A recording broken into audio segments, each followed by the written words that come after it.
peut-être démarrer.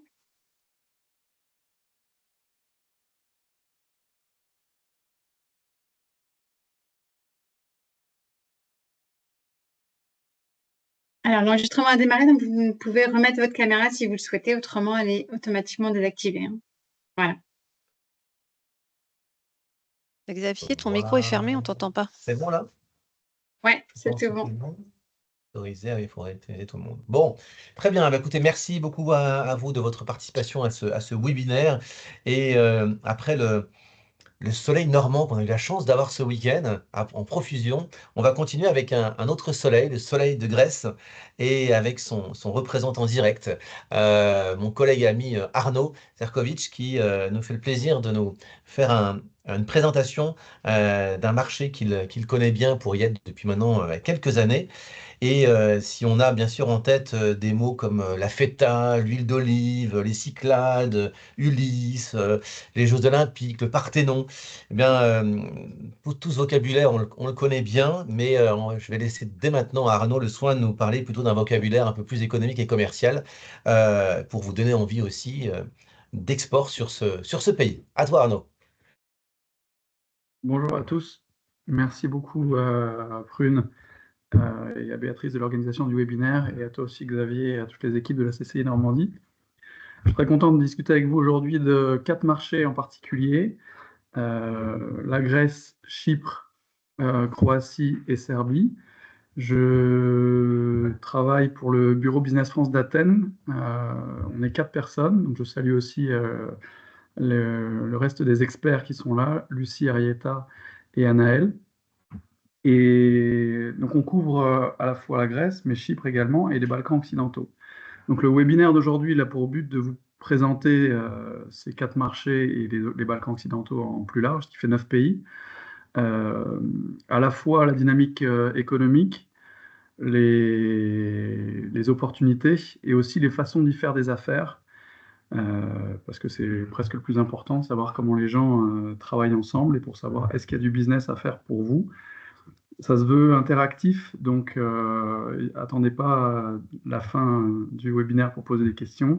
Soit il y a besoin de travail dessus, et l'équipe d'Athènes pourra travailler et essayer de rechercher des infos si on ne les a pas. Soit on a déjà les infos et on pourra vous répondre. Donc n'hésitez pas à intervenir tout au long, ça sera plus vivant si ça vous va bien. Je vais partager mon écran et vous mettre la présentation.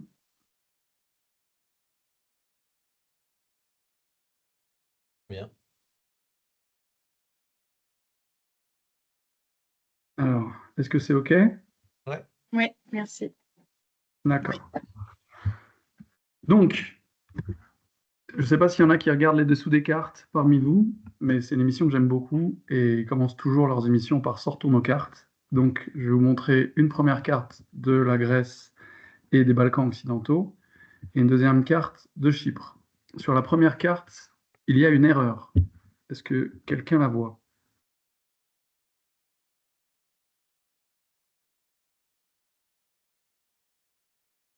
L'erreur, c'est qu'il y a marqué la Macédoine. Or, la Macédoine, c'est la Macédoine du Nord.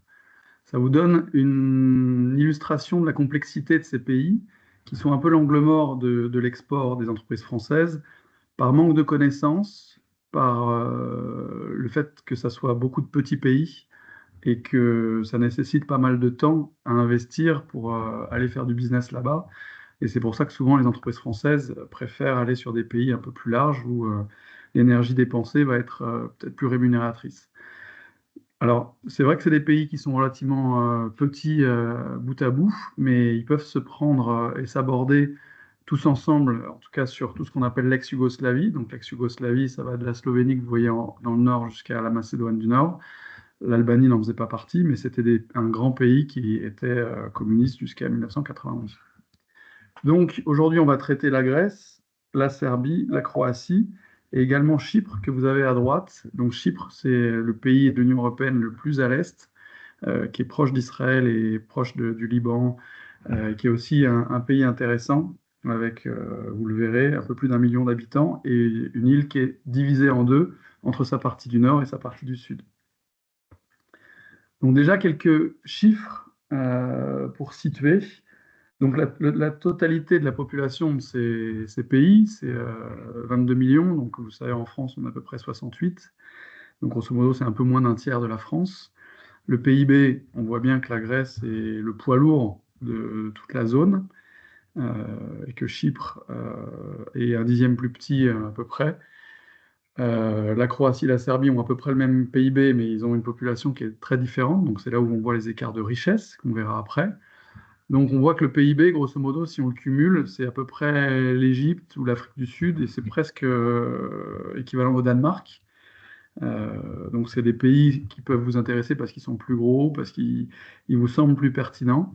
Et ben ces quatre pays-là, ils représentent la même richesse. Et si on regarde nos exportations, on y exporte en tout pour quasiment 6 milliards d'euros de biens. On ne parle pas des services ici. Là encore une fois, avec la Grèce qui est bien devant.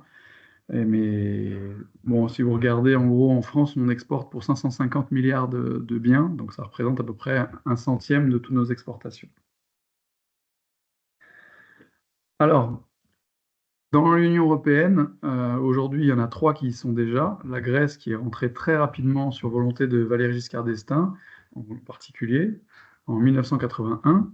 Chypre, un peu plus tard, et la Croatie, encore plus tard, et la Serbie, qui espère pouvoir y rentrer à horizon 2029. La monnaie, c'est l'euro pour 3 pays d'entre eux. Donc la Croatie est passée à l'euro en janvier de l'année dernière, en 2023, enfin, l'année d'avant même. Tandis que la Grèce, ça fait déjà 13 ans, et Chypre, ça fait déjà 8 ans. Donc ils sont bien habitués.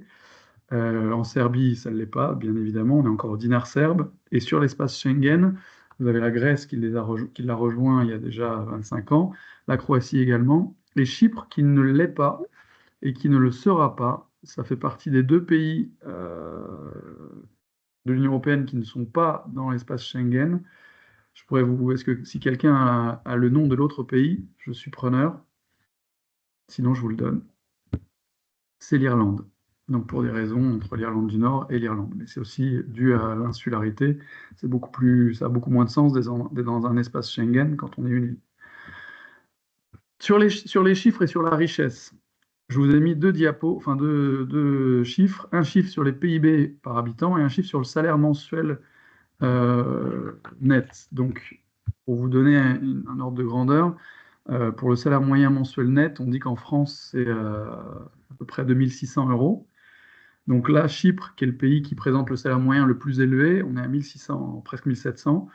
Ensuite, Grèce et Croatie avec des niveaux de richesse relativement similaires, en tout cas au niveau du salaire, mais on retrouve aussi en PIB par habitant. Et enfin, la Serbie qui est bien plus basse. Donc c'est des pays qui sont sur un niveau de développement bien supérieur à la France, mais qui sont en convergence, comme on dit. On en parlera notamment pour la Croatie, avec un taux de convergence vers les salaires moyens européens qui est fort. Et si on regarde la dette, on voit que c'est quasiment inversement proportionnel. On voit que la Grèce, c'est le pays qui est le plus endetté. Pendant la crise grecque, la dette est montée jusqu'à 200% du PIB. Aujourd'hui, elle a baissé, elle baisse à peu près de 10 points par an, ce qui est énorme. C'est surtout grâce à l'inflation et les bonnes performances économiques. Vous vous souvenez que le critère de Maastricht, c'était 60%. Là, on est quand même à 160. Et la France, on est à 112. Donc, on donne de leçons à personne, parce que nous aussi, on est quasiment 2 fois au-dessus du critère de Maastricht de l'époque. Alors, la croissance, comme on dit à chaque fois, la sacro-sainte croissance qu'on regarde partout, et des fois, on oublie de voir de quelle richesse on part pour arriver à la croissance. Donc, j'ai volontairement parlé du PIB d'abord, et ensuite de la croissance. On voit quand même que par rapport aux performances de l'Union européenne que vous avez sur votre droite, et les années qui sont les 4 années 2023 jusqu'à 2026, donc il y a 2 années fermes et 2 années de prévision, on voit que c'est des pays qui sont très dynamiques, enfin très dynamiques. C'est entre 2 et 4,5%. Donc on va dire plutôt dynamique. Très dynamique, ce serait des croissances à plus de 6 ou 8. Donc c'est dynamique, ça bouge, aidé en cela beaucoup par les fonds européens. Un exemple pour la Grèce sur 2021-2027, c'est un peu plus de 90 milliards. La Croatie, c'est à peu près 24 milliards sur la même période. Donc ça tire la croissance parce que ça crée des projets, ça crée des financements. Et les projets sont effectués, sont réalisés. Ils ont un bon taux d'utilisation des fonds. Et ça, c'est très important, parce que d'avoir des fonds sans les utiliser, ça ne sert pas forcément à grand-chose. Mais on voit que l'Union européenne, par rapport à ces 4 pays, s'en sort beaucoup moins bien. Et on est bien placé pour le savoir, puisque la France et l'Allemagne ont des croissances qui piétinent un peu. Avant qu'on passe à la Grèce, est-ce que si vous avez des points généraux sur les grands chiffres, après ça, je vais passer la Grèce, Chypre, Croatie, Serbie, et ensuite on fera un point sur la croissance des autres pays des Balkans occidentaux, et ensuite on aura un diapo qui sera sans doute le plus pertinent sur la pratique des affaires. Donc voilà comment comment j'ai voulu structurer la présentation. Donc, si ça va à tout le monde, on attaque sur la Grèce. Donc, vous savez qu'il y a eu une crise, je pense que vous avez entendu parler, qui a commencé avec les subprimes en 2008 et qui a duré quasiment 14 ans. Et donc, il y a eu un plan d'ajustement budgétaire, il y a eu un programme de surveillance. Il y a eu tout le monde était au chevet de la Grèce parce que tout le monde pensait que si la Grèce tombait, il y avait un risque pour l'Italie, il y avait un risque pour l'Espagne, il y avait un risque pour l'Union européenne. La France a beaucoup œuvré pour que la Grèce reste dans la zone euro, parce que l'Allemagne et les Pays-Bas voulaient les sortir. On a tenu ferme, le pays est resté et maintenant il se redresse de façon assez spectaculaire. Donc on voit que toutes les agences de notation ont passé le pays en investment grade, ça veut dire qu'aujourd'hui c'est sain pour les agences d'investir dans le pays, ce qui n'était pas gagné il y a encore quelques années. Alors, ce qui est bien, c'est qu'il y a une stabilité politique, et ça, je vous présente Kyriakos Mitsotakis, le Premier ministre grec, qui vous dit bonjour, une personne de droite, conservatrice, mais libérale, donc réformateur plutôt. Donc il a engagé plein de réformes qui fait que ça paye et que le pays remonte bien la pente, dépense son argent et rembourse même les prêts qu'ils ont en avance. Donc là, ils ont fait un remboursement de 9 milliards d'euros 2 ans avant la date limite. Donc il y en a qui ont dit que c'était un peu dommage, ils auraient pu s'en servir pour financer d'autres choses pendant 2 ans. Mais ils voulaient surtout envoyer un signal géopolitique fort en disant la Grèce est endettée, mais quand elle peut rembourser rapidement, elle le fait. Nos relations avec le pays, elles sont très fortes. On le voit beaucoup plus quand on est en Grèce que quand on est en France, mais quand on est en Grèce, il y a une francophonie, une francophilie qui est très très forte. Les gens ont envie de France, ont envie de rencontrer des Français et ont envie de travailler avec des entreprises françaises. Donc ça, on a toujours été là pour eux dans leur histoire, comme je vous ai dit en 81, en 2014, mais aussi à d'autres épisodes de leur histoire, typiquement à la fin de la dictature des colonels. La personne, le chef de l'État qui est revenu en Grèce, arrivé de Paris dans l'avion présidentiel, donc il y a une vraie proximité. Et nous, la France, on a beaucoup utilisé la Grèce pour l'inspiration. On a été très présent quand le pays est devenu indépendant dans les années 1820, parce que pour nous, ça représentait un idéal, les philosophes, la démocratie. Et donc, on a voulu arrimer ensuite ce pays à l'Union européenne pour lui donner une assise, des bases. Et la Grèce antique, pour ça, elle a un certain imaginaire et un narratif qui est très fort. Dans les secteurs forts de la Grèce, il y en a un qui est peu connu en dehors du pays, mais qui est pourtant extraordinaire, c'est le secteur maritime. La Grèce, elle contrôle plus d'1/5 de la flotte maritime mondiale. C'est assez incroyable, mais c'est la vérité. Devant les Chinois, devant les Japonais, il y avait un slogan publicitaire qui disait la mer a un pays, la Grèce. La Grèce maîtrise la Méditerranée et les routes des marchandises, que ce soit sur des hydrocarbures, dans des vraquiers ou sur des bateaux qui transportent des cargaisons. C'est la première flotte mondiale. Donc ça donne au pays une assise assez forte parce que ça fait des richesses énormes chez les armateurs qui les investissent dans le pays sur des secteurs industriels, dans l'hôtellerie, dans les clubs de sport, dans la grande distribution. Tous les secteurs de l'économie grecque est inondé par l'argent qui vient des armateurs et qui gagnent des milliards et qui les réinvestissent comme ça. Le deuxième point qui est très fort, c'est le tourisme. On dit que ça représente à peu près 25% de la richesse annuelle du PIB. On est monté à 35 millions de visiteurs internationaux l'année dernière. En France, on est le pays le plus visité au monde avec 100 millions de personnes depuis record battu en 2023. Mais la Grèce, pour la taille du pays, c'est vraiment énorme. Ils ont 18 sites héritage mondial, ils ont 3 fois plus de lits que le Portugal, 3 fois plus d'hôtels que la Suède. Et donc c'est vraiment un secteur extrêmement porteur où les gens investissent beaucoup. Dans les industries, donc Xavier citait la feta ou l'huile d'olive. Bah, effectivement, ça fait partie des deux produits exportés par le pays. La feta, maintenant, c'est une marque déposée, donc il n'y a plus de feta qui peut être fabriquée ou produite en dehors de la Grèce. Le coton également, le tabac et tout ce qui est produits pharmaceutiques qui est très développé dans le pays. Mais aussi les énergies renouvelables, l'aquaculture, le nautisme. Tout ça, c'est des secteurs qui sont très porteurs, qui sont forts dans le pays. Je vous ai mis quelques noms de la grande distribution qui ne vous parlent pas forcément. Sclavenitis, c'est la plus grosse chaîne de distribution. Ils font près de 5 milliards d'euros de chiffre d'affaires. Et ils ont racheté les magasins de Carrefour quand Carrefour est parti en 2012 et ils sont revenus il y a 2 ans. Donc voilà les diapos associés. Le maritime et l'île de Santorin qui a connu des tremblements de terre sur les dernières 24 heures d'ailleurs. Sur la Grèce, je ne sais pas si vous avez des questions. On pourra y revenir plus tard si vous le voulez. Sur Chypre. Alors d'abord, Chypre, c'est une île qui est découpée depuis 50 ans. La partie nord, elle est majoritairement hellénophone, donc ils parlent grec, et la partie sud, pardon, qui est la plus grande partie du pays, et la partie du nord, c'est depuis 1974, il y a eu une invasion de troupes turques, et donc maintenant on appelle ça la République Nord, la République turque de Chypre du Nord, pardon, RTCN. Et donc, elle n'est pas reconnue par l'Union européenne. Donc, la partie de l'île qui est dans l'Union européenne, c'est la partie en jaune sur la photo. Donc, c'est une île d'1,2 million personnes à peu près, avec des très très fortes influences grecques, puisqu'on dit que ça s'appelle le monde hellénique, du nom de la Grèce. C'est des orthodoxes comme les Grecs.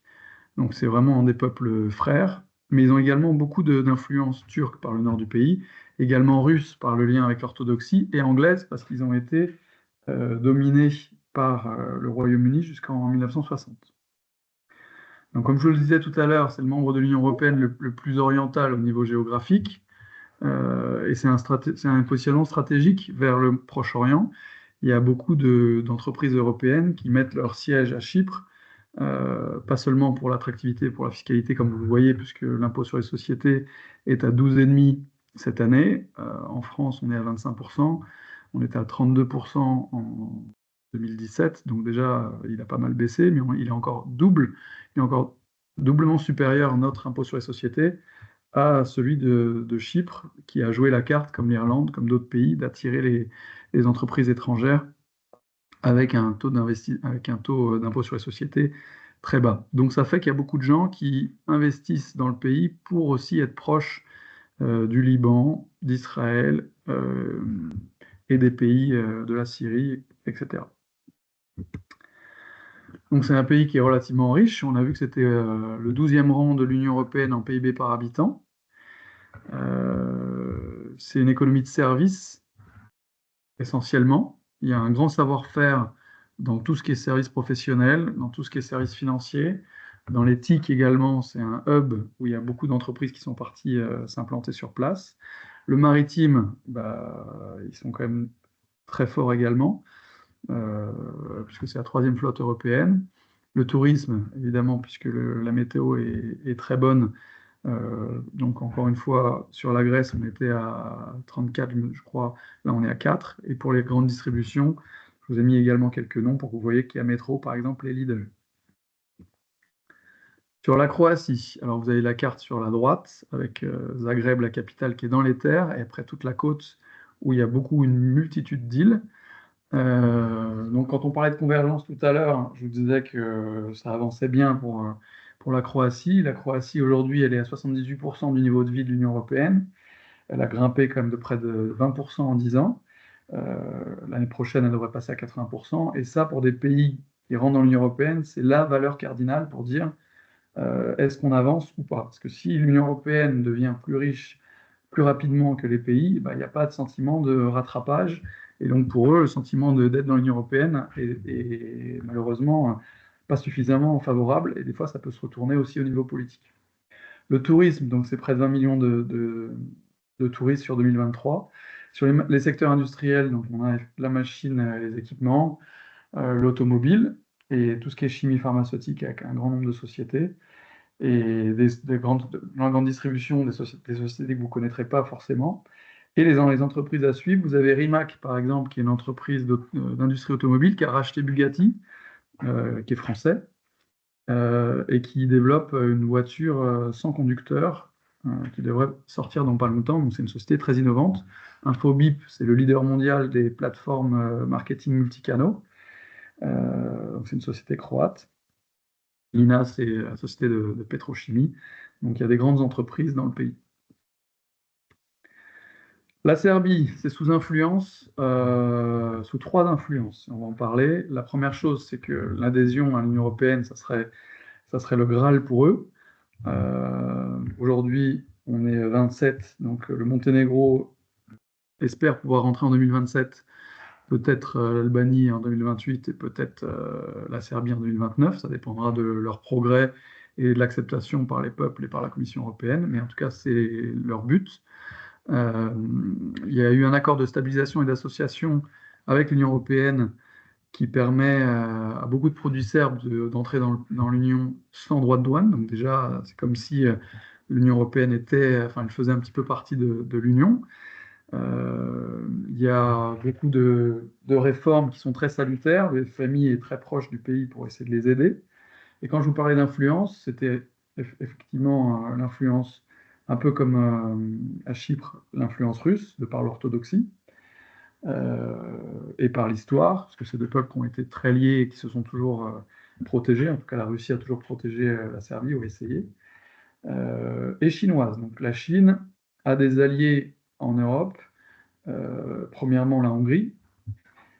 Et ensuite, la Serbie. Donc Xi Jinping, dans son dernier voyage en Europe, il est passé à Paris, à Belgrade et à Budapest, et après il est rentré. Donc c'est vraiment des pays avec lesquels ils essaient d'avoir une influence forte pour pouvoir leur vendre des équipements, des services, et aussi les utiliser comme point géopolitique dans un ensemble comme l'Union européenne. Ça, c'est important à savoir qu'on fait du business dans le pays, parce qu'il y a évidemment les Allemands qui y sont, les Autrichiens, mais il y a également les Russes, il y a également les Chinois, donc il y a une concurrence qui est assez large. Dans l'automobile, par exemple, Fiat est implanté, et donc il y a une production d'automobiles. L'agriculture est un secteur fort. Tout ce qui est les industries de communication, les technologies sont aussi un point de force de la Serbie. Je vous parlais des autres pays des Balkans. Donc là, on les voit bien, les Balkans occidentaux, et on voit la croissance. Ce que je vous avais mis les autres dessus, mais là on voit que la Macédoine du Nord, que le Kosovo, que la Bosnie-Herzégovine, que l'Albanie, ils ont tous des taux de croissance entre 2,5 et 4,2 de prévus en 2025. Donc c'est toute la zone qu'il faut aborder en totalité, avec un distributeur soit à Belgrade, soit à Zagreb, pour pouvoir couvrir. Donc en quelques mots, le Kosovo, c'est l'avant-dernier pays à avoir été créé. Le dernier pays à avoir été créé, c'est le Soudan du Sud, qui s'est détaché du Soudan. Mais le Kosovo s'était détaché de la Serbie en 2008, je crois. Et donc essentiellement parce que la population Kosovo est peuplée beaucoup d'Albanais musulmans et qu'ils se sont autodéterminés aux grandes dames de la Serbie. Le Monténégro aussi s'était dissocié de la Serbie il y a quelques années. Donc aujourd'hui, la Serbie est plus petite. La Bosnie-Herzégovine est séparée en 3. La partie catholique qui est croate, donc croate et catholique, la partie orthodoxe, donc qui est la République serbe de Bosnie, et la partie musulmane. Et tout ça, c'est géré par un haut commissaire qui est allemand et qui veille à ce que les accords qui ont été signés par les Nations Unies soient respectés avec des forces des casques bleus. Donc la Bosnie, c'est encore un pays qui est stable, mais qui a une population qui n'est pas très homogène et les gens ne vivent pas ensemble, ils vivent par communauté. Voilà, sur la présentation de tous les pays. L'Albanie, ça explose au niveau du tourisme également. Il y avait 5 millions de touristes il y a encore 4 ans. Aujourd'hui, ils sont à 12 millions. Et il y a énormément d'investissements sur toute la côte, parce que la mer est fantastique. Le pays est pas très développé, mais il y a énormément d'opportunités. Donc c'est vraiment le tourisme et toute la partie nouvelles technologies qui explose sur l'Albanie. Le Monténégro, c'est un tourisme plutôt haut de gamme qui vise. Voilà en gros pour la présentation de tous les pays. La diapo sur les points communs et comment y faire des affaires. Alors, c'est important d'y connaître les règles du jeu. Donc déjà, les points communs, c'est qu'il y a des évolutions démographiques à la baisse. C'est pas un secret, ça touche beaucoup de pays de l'Europe. La Grèce, par exemple, aujourd'hui, ils sont 10 millions 1,4. En 2100, ils devraient être 8 millions, donc c'est quasiment moins 25% de la population de la Grèce qui devrait, en tout cas, la population devrait baisser en quasiment 70 ans. Donc c'est énorme, et c'est des vrais problèmes pour ces pays de régénération, de retraite. Et tous les autres pays sont visés. Il y a aussi une fuite des cerveaux parce que les salaires ne sont pas très élevés, pas suffisamment en tout cas pour les gens qui y sont. Donc il y a beaucoup de gens qui en partent. Et ça, encore une fois, c'est un vrai défi. C'est des pays avec des sentiments patriotiques qui sont très forts, chacun d'entre eux, avec des sociétés avec une cohésion forte, avec une identité religieuse, mais la religion est très forte en tant qu'institution plus qu'en tant que croyance. C'est vraiment ce qu'apporte la religion orthodoxe, par exemple, à la Grèce. C'est les rites, ça va être des fêtes de Pâques, ça va être des saints et beaucoup de célébrations tout au long de l'année qui sont extrêmement importantes pour les Grecs. Pareil pour la Serbie. Leur religion orthodoxe, ils en sont très fiers, c'est qui ils sont. Pareil pour la Croatie, le fait qu'ils soient catholiques, c'est aussi ça qui les divise, le fait qu'ils aient des religions différentes. Mais c'est important, et ça, si vous y faites des affaires, c'est quelque chose à savoir. Je vais marquer des duos de pays mêlés, mais à traiter séparément. Je parlais de la Grèce et de Chypre, puisque, comme je vous disais, Chypre et la Grèce sont des pays qui sont très proches, avec la même religion, pour la partie République de Chypre, et la même langue, mais ils n'aiment pas forcément se faire traiter de la même façon. Mais au niveau du business, ils sont mêlés, c'est-à-dire qu'il y a beaucoup de distributeurs qui sont grecs et qui vont distribuer des produits à Chypre, inversement. Typiquement, Kiabi vient de s'installer en Grèce. Ils l'ont fait à partir de leur partenaire chypriote qui avait déjà implanté la marque avec 3 magasins à Chypre. Donc c'est plus de la Grèce vers Chypre, mais c'est aussi également de l'autre côté. Pareil, Croatie et Serbie. Comme je vous ai dit tout à l'heure, vous pouvez avoir un distributeur pour les Balkans occidentaux à Belgrade qui va distribuer sur tous les pays, mais vous pouvez aussi en avoir un à Zagreb qui va distribuer sur tous les pays. Donc, il y a des grandes marques françaises qui font ça, des grandes sociétés qui sont différents. Il faut connaître les différences, mais on peut les traiter. En tout cas, il y a des synergies dans notre façon de les voir. C'est des personnes conviviales, parfois un peu rustres en côté croate et serbe, mais conviviales, mais où il y a une notion de roublardise. Pareil pour la Grèce ou pour Chypre. C'est des hommes d'affaires aguerris qui peuvent essayer d'en profiter. Donc, c'est des pays qui sont proches de nous, mais qui peuvent aussi avoir des différences, et notamment cette façon de faire du business sur lequel il faut quand même qu'on soit un petit peu vigilant sur les personnes qu'on rencontre. Ça met du temps à créer de la confiance. Et il y a une pratique des affaires qui est vraiment basée sur les gens qu'on connaît et sur transfert de confiance. C'est-à-dire que si un Grec vous présente quelqu'un, si vous avez confiance en votre partenaire grec qui vous présente quelqu'un, il estime que la confiance va se transmettre. Et en Grèce, c'est extrêmement important de savoir qui vous connaissez. C'est comme ça qu'ils font des affaires. Vous pourriez me dire c'est pareil en France, Moi, ça fait 20 ans que je fais ce métier. J'ai été dans plusieurs pays. J'étais en Turquie, en Afrique du Sud, en Hongrie. C'est la première fois que je le ressens aussi fort que ce lien entre amis, entre gens qui se connaissent depuis très longtemps. Athènes, c'est un grand village traditionnel, comme on m'avait dit une fois. Et c'est extrêmement important d'arriver à trouver les bonnes personnes et à arriver à créer une confiance et ensuite que eux puissent travailler pour vous. Parce que s'il y a une confiance et qu'ils ont envie de travailler pour vous, ils se démèneront. Les Grecs sont des gens qui travaillent pour leur chef, pour leurs amis. La cellule familiale, c'est le premier cercle professionnel. On travaille pour les gens, beaucoup plus que pour une institution ou pour une entreprise. Et enfin, la nécessité d'un distributeur et cette fameuse exclusivité. Si vous avez des produits à marge suffisamment haute, un distributeur est fortement recommandé parce que c'est lui qui va pouvoir faire tout le business development, rentrer en contact avec les Serbes, les Croates et les Grecs et les Chypriotes parce qu'ils vont vouloir qu'il y ait une marge qui reste dans leur pays. Et donc ça, c'est presque vos interlocuteurs qui vous le diront. Dans ce cas-là, est-ce qu'il y a une exclusivité?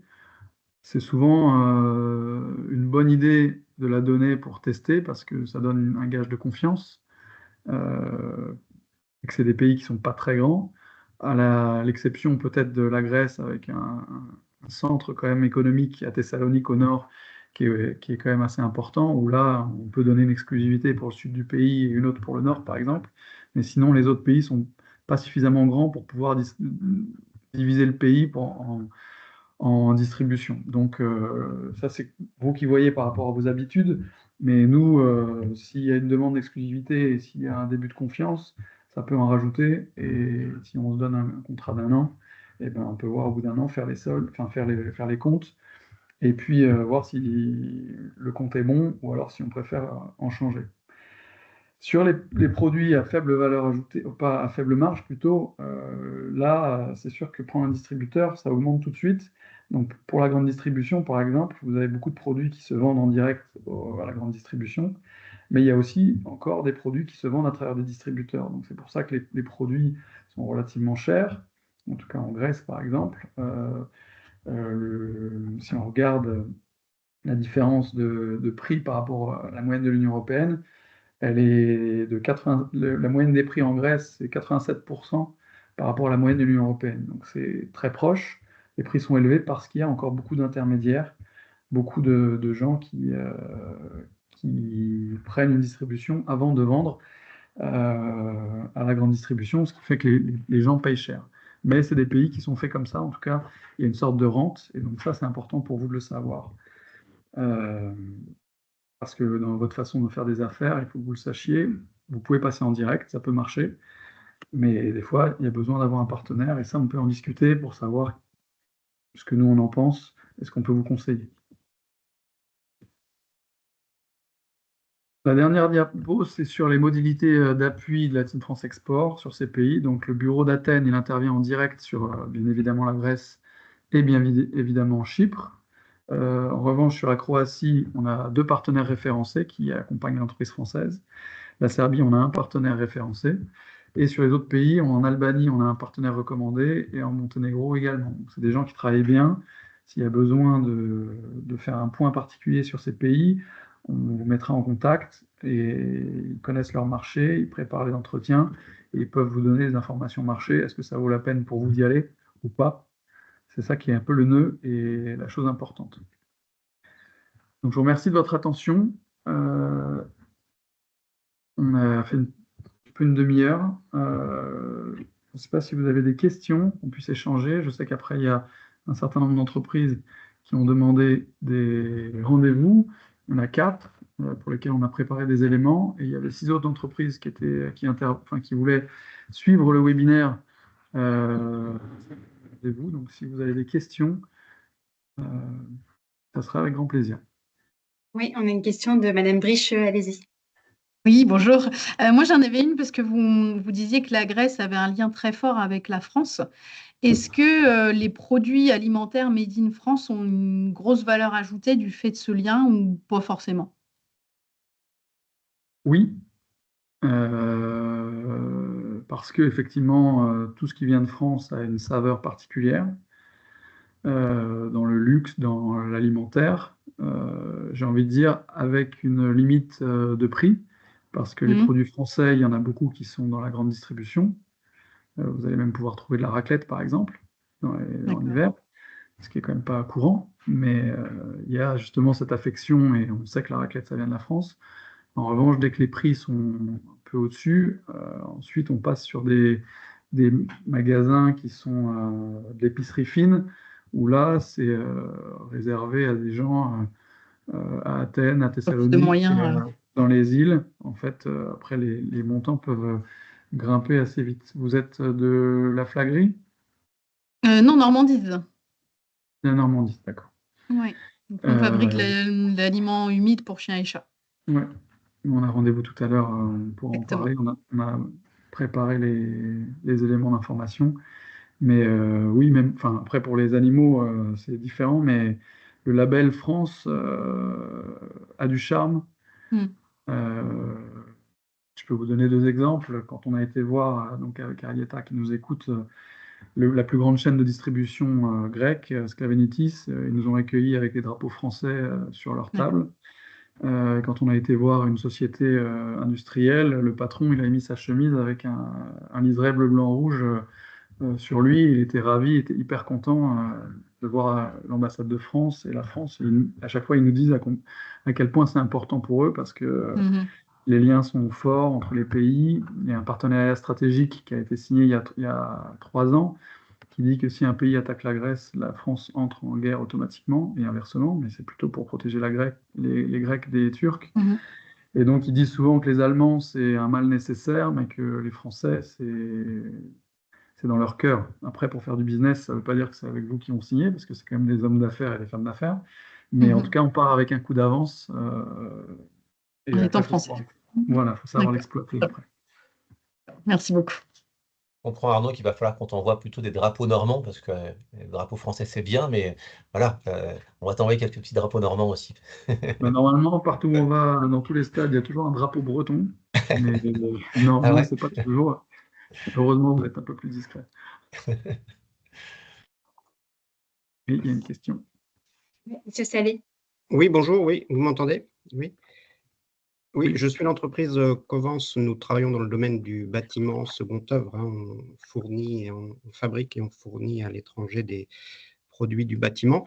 Je voulais savoir, dans ces pays des Balkans, s'il y a des pays qui sont plus fortement en développement dans le domaine de la construction, si des entreprises françaises, les gros comme Bouygues, Eiffage et autres, sont présents dans ces zones-là.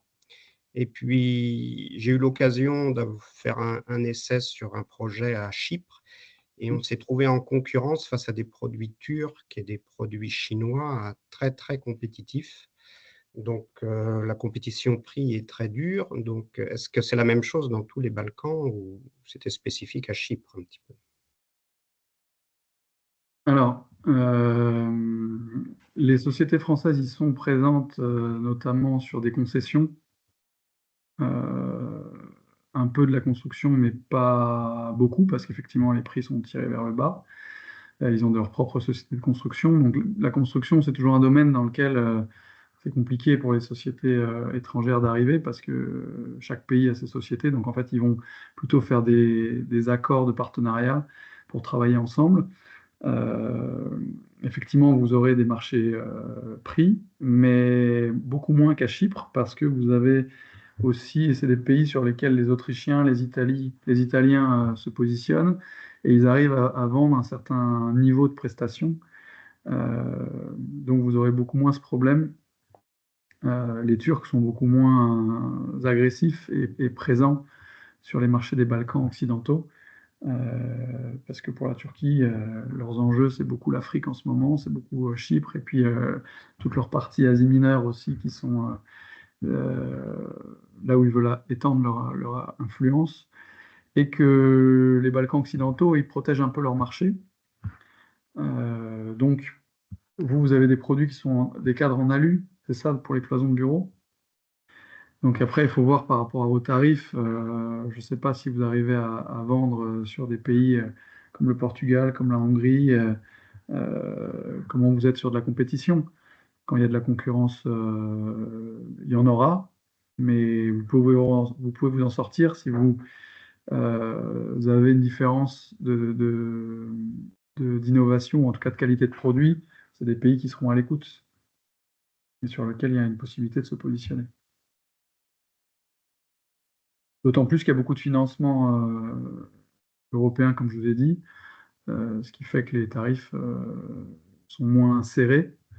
Donc après, il faut se positionner auprès des architectes, enfin, trouver les bons projets, et puis arriver à bien expliquer la valeur ajoutée, la différence de son produit par rapport aux autres, mais sans forcément tirer les prix trop vers le bas.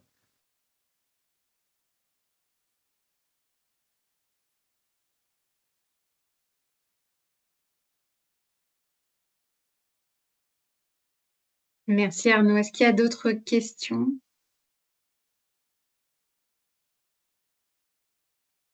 Quelle est la place du potentiel des PME en fait sur le marché? Et est-ce que tu as des exemples de réussite de PME françaises?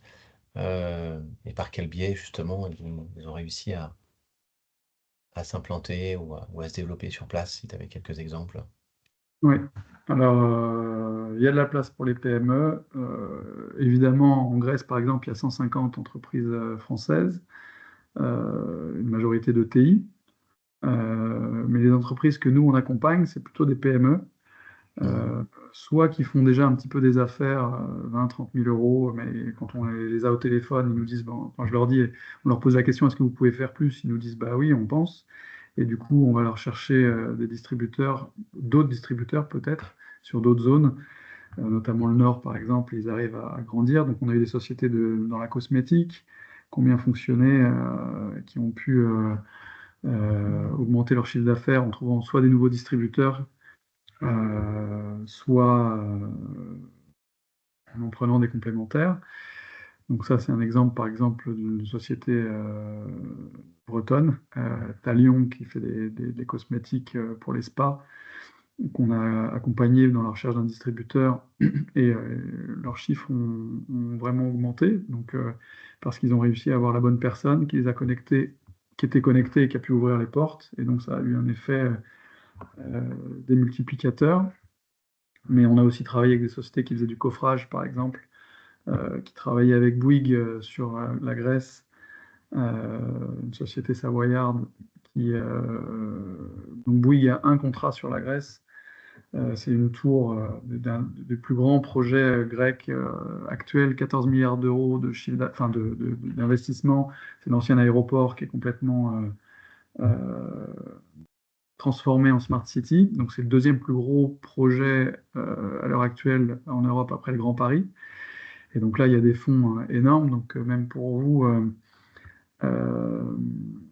Monsieur de Covence, c'est un projet qui est intéressant et qu'on pourrait discuter si vous l'avez pas dans vos radars, parce que les achats sont énormes. Il y a quelques sociétés françaises qui se positionnent dessus. On essaie de leur attirer leur attention. Et donc, typiquement, cette société qui faisait du coffrage, bah, c'est une PME. Et en lui présentant d'autres sociétés de construction, donc ils étaient venus en suivant Bouygues, et on leur a présenté des sociétés de construction grecques. Et là, ils sont allés avec, justement, on leur a ouvert les portes. Et puis après, eux, en expliquant pourquoi ils avaient un produit qui était de qualité, en justifiant les tarifs, et ben, ils ont réussi à faire des ventes. Et ce qui est intéressant, c'est qu'il n'y a pas trop de concurrence turque ici, parce qu'il y a une inimitié très forte entre la Grèce et la Turquie. Les deux font des affaires, mais pas du tout au niveau qui devrait être les leurs. Ils font des affaires à hauteur de quasiment les échanges de la France et de la Grèce, alors que la Turquie, c'est juste à côté et qu'ils sont 80 millions d'habitants. Donc, ils ont des volontés de faire du business, mais en fait, les Grecs ne veulent pas trop travailler avec les Turcs et inversement.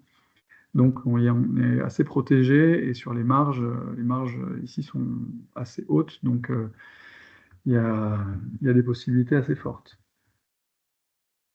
Merci, merci bien. Et juste, tu évoquais justement les fonds européens. Est-ce que c'est un sujet? Est-ce qu'il y a une approche particulière à avoir pour sur notamment ce qui concerne peut-être les grands projets d'infrastructure, les politiques un peu de rattrapage pour les pays qui Bien sûr, après, adhéraient ou pas à l'Union européenne. Est-ce que là-dessus, il y a une approche à avoir? Est-ce que tu accompagnes aussi dans ce domaine-là? bien sûr, il y a des sociétés françaises qui sont positionnées comme par exemple CETEC, qui est une société d'ingénierie multi-métier qui fait un demi-milliard d'euros de chiffre d'affaires, qui est en Grèce sur 3-4 projets et qui suit justement les projets européens. Il faut arriver à être en amont de tous ces financements et se positionner. Donc les fonds européens, ça peut être des mannes, mais ça nécessite du travail de préparation. Donc on a une base ProAO qui est gérée par Business France et qui les recense. Mais c'est potentiellement du gros business, mais c'est pas simple à obtenir. C'est mieux d'avoir un partenaire sur place.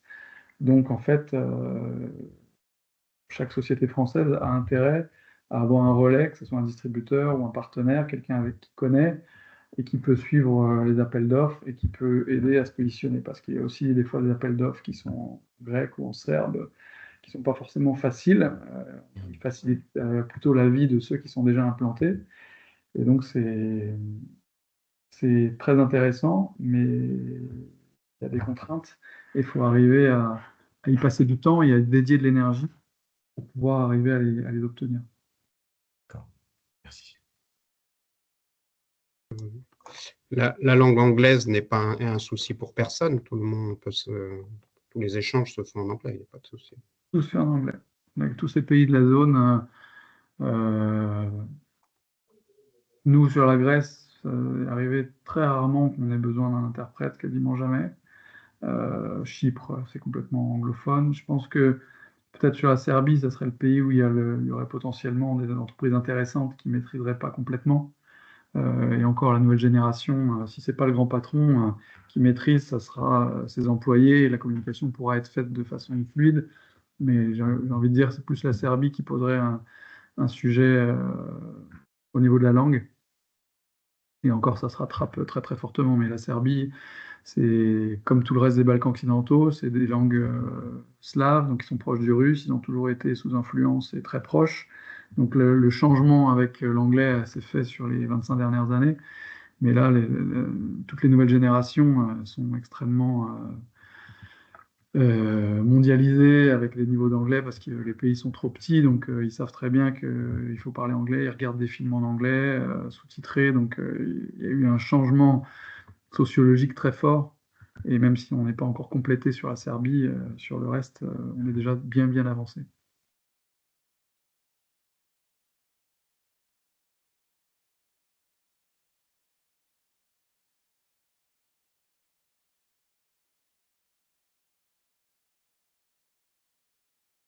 Est-ce qu'il y a d'autres points particuliers?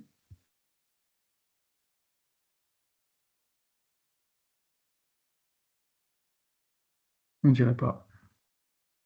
Prune me disait que vous alliez recevoir la présentation. On a voulu faire quelque chose d'assez général avec des grands chiffres, plutôt une note d'atmosphère de comment on fait des affaires et les grandes spécificités, les grands points communs.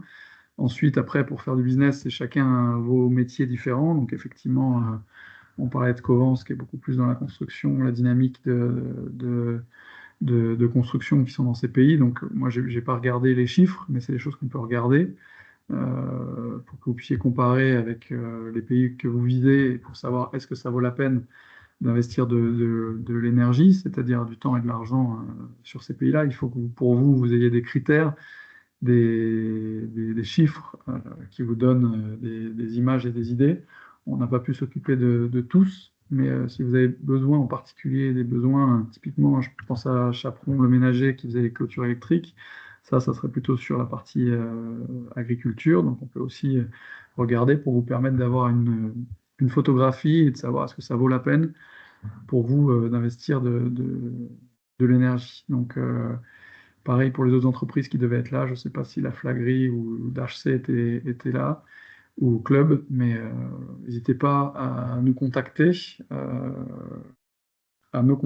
Donc athènes@businessfrance.fr Et on pourra discuter Grèce, Chypre et les Balkans occidentaux, voir si pour vous il y a un intérêt ou s'il vaut mieux que vous vous concentriez sur des pays où vous êtes déjà ou qui sont plus porteurs. Parce que tout dépend, après, ça c'est une image globale. On voit que la zone est dynamique, mais après c'est aussi vos produits. Et c'est ça qui est important, que vous ayez la bonne boussole pour que vous ne perdiez pas de temps et que vous soyez le plus efficace possible pour la santé de vos entreprises et les emplois que vous avez à l'intérieur. Donc voilà, c'est pas l'Eldorado, mais ça marche bien et on sera là si vous avez besoin. Je ne sais pas si vous m'entendez. Je suis Sandrine de la société d'Axer. Oui, On vous entend. Juste pour confirmer qu'effectivement, on a des entreprises normandes qui expédient et qui travaillent avec ces destinations, puisque nous, on achemine leur fret sur ces destinations quasiment au quotidien. Donc, c'est des zones effectivement qu'on livre de plus en plus. Et on transite, juste pour votre information, par notre hub qui se trouve à Bratislava. Ok, en Slovaquie. Mais oui, ça se fait très bien, hein. Même si on n'est pas sur l'espace Schengen, ça se passe très bien. Sur certaines destinations, comme la Serbie. Ok.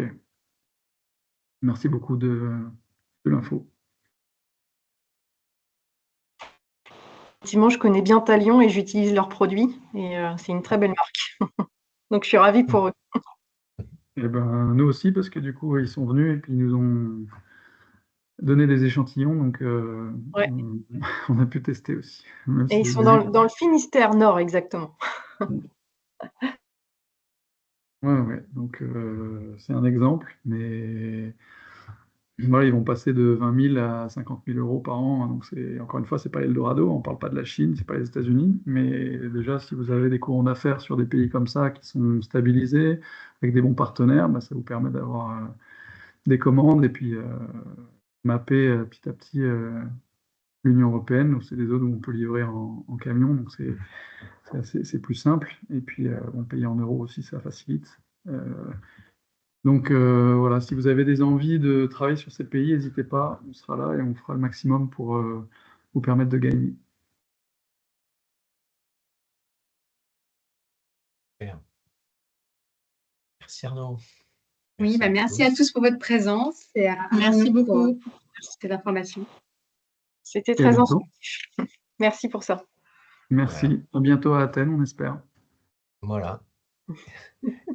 Et donc les rendez-vous qui s'enchaînent là pour ceux et celles qui souhaitaient échanger avec Arnaud et ses collègues du bureau de Grèce. Parfait. Merci pour l'organisation, merci à Prune en particulier, avec Béatrice.